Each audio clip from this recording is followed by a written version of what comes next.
नमस्कार, मैं डॉक्टर सुलोचना। आज हम राज्यसभा तथा लोकसभा में विभेद के बारे में अध्ययन करेंगे। इससे पहले हमने संसद के दोनों सदन लोकसभा और राज्यसभा के बारे में अध्ययन किया है और संसद की जो प्रमुख शक्तियां हैं उनके बारे में भी अध्ययन किया है।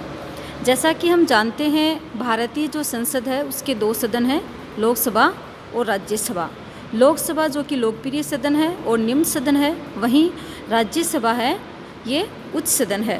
तो आज हम लोकसभा और राज्यसभा दोनों में जो प्रमुख अंतर है उस पर चर्चा करने जा रहे हैं। सबसे पहले हम लेते हैं राज्यसभा को। राज्यसभा एक स्थायी सदन है जिसे कभी भी कोई भंग नहीं कर सकता। राज्यसभा को स्थायी सदन इसलिए कहा जाता है क्योंकि प्रत्येक 2 वर्ष पश्चात 1/3 सदस्य अवकाश ग्रहण कर लेते हैं तथा उतने ही नवनिर्वाचित हो जाते हैं। इसलिए राज्यसभा का कभी भी विघटन नहीं होता या राज्यसभा कभी भी भंग नहीं होती और इसको एक स्थायी सदन माना जाता है। वही हम बात करते हैं लोकसभा की। लोकसभा स्थायी सदन नहीं है। इसका जो कार्यकाल है वह 5 वर्ष निर्धारित किया गया है तथा 5 वर्ष से पहले भी इसे भंग कर सकता है राष्ट्रपति प्रधानमंत्री की सलाह पर। और जो नई लोकसभा है उसका चुनाव 6 महीने के भीतर होना आवश्यक है। तो हमने ये देखा कि राज्यसभा है यह एक स्थायी सदन है और लोकसभा है यह स्थायी सदन नहीं है। अब हम बात करते हैं राज्यसभा की सदस्य संख्या की। तो राज्यसभा की जो सदस्य संख्या है वह 250 है। इसमें सभी राज्यों को समान प्रतिनिधित्व नहीं दिया गया है। इसके पीछे जो प्रमुख कारण है वो है जनसंख्या। राज्यसभा में जो सदस्य संख्या है उसका आधार उस राज्य की जनसंख्या को रखा गया है। इसमें 12 सदस्यों को राष्ट्रपति द्वारा नामित किया जाता है जो किसी विशिष्ट योगदान वाले हों। वहीं जो लोकसभा है उसकी जो सदस्य संख्या है वह 545 है, जिसमें 530 जो सदस्य हैं वे राज्यों से हैं और 20 संघ शासित क्षेत्रों से तथा 2 एंग्लो इंडियंस जिनको राष्ट्रपति नामित करता है। तो सदस्य संख्या में राज्यसभा की जो सदस्य संख्या है वह 250 है और लोकसभा की जो सदस्य संख्या है वह 545 है। फिर राज्यसभा का सभापति इसका सदस्य नहीं होता। भारत का उपराष्ट्रपति ही राज्यसभा का पदेन सभापति होता है। इसका सभापति इसका सदस्य होता है तथा राज्यसभा के सदस्य ही इसका निर्वाचन करते हैं। वहीं लोकसभा के अध्यक्ष तथा उपाध्यक्ष इसके सदस्य होते हैं तथा इनका चुनाव सदन के सदस्यों द्वारा किया जाता है। राज्यसभा के सदस्यों का चुनाव संबंधित राज्यों की विधानसभाएं आनुपातिक प्रतिनिधित्व के आधार पर करती हैं, लेकिन लोकसभा के सदस्य जनता द्वारा सार्वजनिक और गुप्त मतदान द्वारा चुने जाते हैं।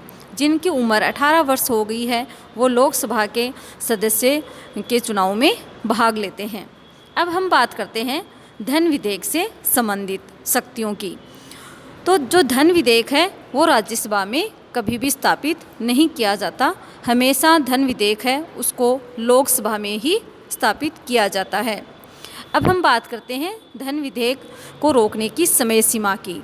तो हमने ये देखा कि राज्यसभा है वो धन विधेयक के संबंध में बहुत कम शक्तियाँ अपने पास रखती है। वैसे ही जो राज्यसभा है वो धन विधेयक के संबंध में सिर्फ सिफारिश कर सकती है और उसको मात्र 14 दिन का समय दिया जाता है। या तो राज्यसभा द्वारा 14 दिन में धन विधेयक को पारित कर दिया जाता है या फिर इस विधेयक को वापस लौटा दिया जाता है। उस पर लोकसभा ही जो भी निर्णय लेगी लोकसभा द्वारा ही लिया जाएगा। लोकसभा है वो राज्यसभा की जो सिफारिशें हैं उनको मानने के लिए कहीं भी बाध्य नहीं है। धन विधेयक के संबंध में लोकसभा को ही अंतिम और वास्तविक अधिकार प्राप्त होता है। यहाँ हम ये देखते हैं कि राज्यसभा की जो शक्ति है धन विधेयक के संबंध में वो बहुत ही गौण है और लोकसभा की शक्ति है वो ही वास्तविक और अंतिम शक्ति है। अब हम बात करते हैं मंत्रिपरिषद से संबंधित। तो राज्यसभा है वो मंत्रिपरिषद के संबंध में उत्तरदायी नहीं होती है। वहीं मंत्रिपरिषद है वो केवल लोकसभा के प्रति ही उत्तरदायी होती है। राज्यसभा में उपस्थित तथा मतदान करने वाले सदस्यों के कम से कम 2/3 सदस्यों द्वारा समर्थित संकल्प द्वारा राज्य सूची के किसी भी विषय को राष्ट्रीय महत्व का घोषित करने का अधिकार होता है।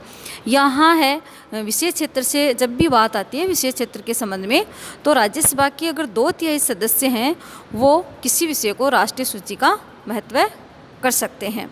वहीं लोकसभा को राज्य सूची के विषय को राष्ट्रीय महत्व का विषय घोषित करने का अधिकार नहीं है। तो यहाँ जो एक शक्ति है कि कोई विषय अगर वह राष्ट्रीय महत्व का घोषित करना है या नहीं करना, ये जो शक्ति है वो राज्यसभा के पास ज़्यादा है। राज्यसभा में उपस्थित तथा मतदान करने वालों के 2/3 बहुमत से अखिल जो भारतीय सेवाएं हैं उनका सर्जन करने का भी अधिकार है, लेकिन लोकसभा को अखिल भारतीय सेवाओं को सर्जन करने का अधिकार नहीं होता। तो यहाँ हम देखते हैं कि 2 ऐसे हैं क्षेत्र जहाँ जो राज्यसभा है वो लोकसभा से ज़्यादा शक्ति रखती है।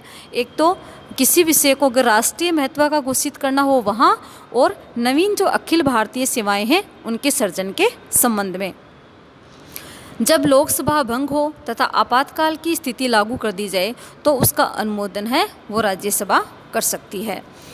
उपराष्ट्रपति को महाभियोग द्वारा हटाने के लिए राज्यसभा में ही प्रस्ताव प्रारंभ किया जाता है। तो ये शक्ति भी एक तरह से राज्यसभा की लोकसभा से ज़्यादा है। लोकसभा राज्यसभा द्वारा पारित महाभियोग प्रस्ताव का अनुमोदन करती है।